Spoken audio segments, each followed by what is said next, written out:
Tanteraka fiaraha-misakafo tamin'ny mpanao gazety kosa androany ny Premier ministre Jean-Omer Beriziky fotoana izay nanambarany ny heviny momba indrindra ny tontolon'ny tsy fandriam-pahalemana ary indrindra momba ny raharaha andramena.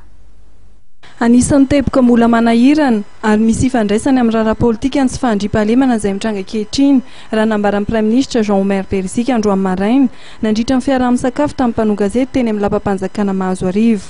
Fotoana izay niantson'ny Premier ministre indrindra amin'ny tokony isamborana sy hanafaizana ireo tompona andraikitra sy ireo nibaiko ireo nahavandoza. Tsy fandriam-pahalemana eto amintsika dia azo lazaina fa manahirana dia manahirana tokoa satria na ny eny ambanivohitra na ny ety Antanambea dia samy mitaintaina lalandava daholy ny vahoaka malagasy. Sahala amin'izay koa ny misy amin'ny gendarmerie tsy mijanona isan-kerinandro mivory mitady zay fomba rehetrarehetra ampilaminana ny tany sy ny fanjakana ireo mpitandro filaminana ireo.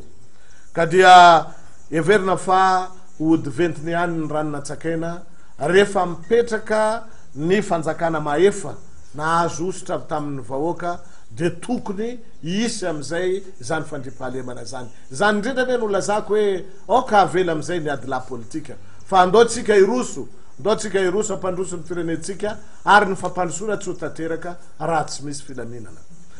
Nasimy Premier ministre teny ihany koa ny raharaha andramena izay nambarany fa efa misy vokany fanapa-kevitra izay niraisan'ny filoham-pirenena mahakasika ny ady atao amin'ny fanondranana tsokosoko.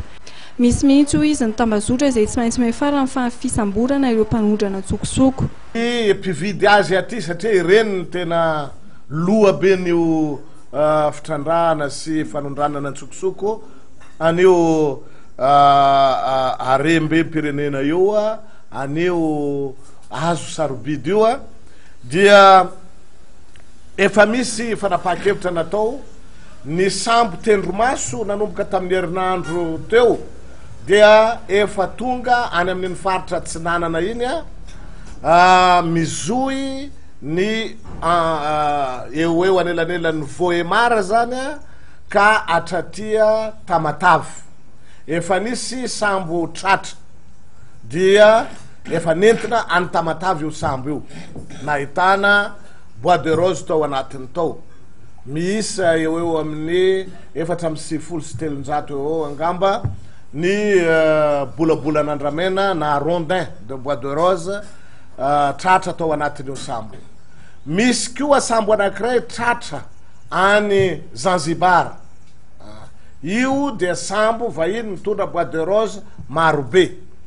Ny amin'izao fotoana zao manko ny fiarahantsika miasa amin'ny Banque mondiale dia efa mitondra vokatra ihany koa satria misy fijerena avy any ambony any image satellite sary avy any amin'ny zanabolana zany ahitana ny fandehany reny sambo reny ka ireny zany zao no entina anatratrarana any reny mpanondrana tsokosoko ny bois de rose reny. Mahakasika ny toetra la politika ankehitriny dia niantso amin'ny tokony hanatsarana ny ady la politika amin'ny Premier ministre Jean-Omer Beriziky mba hirosoana avy hatrany amin'ny fampandrosoana amin'ny firenena. Ary ho azy dia Premier ministre izay hanana amin'ny mpiara-miombon'ady karaisa-pirenena fitokisana no tokony hisolo toerana azy.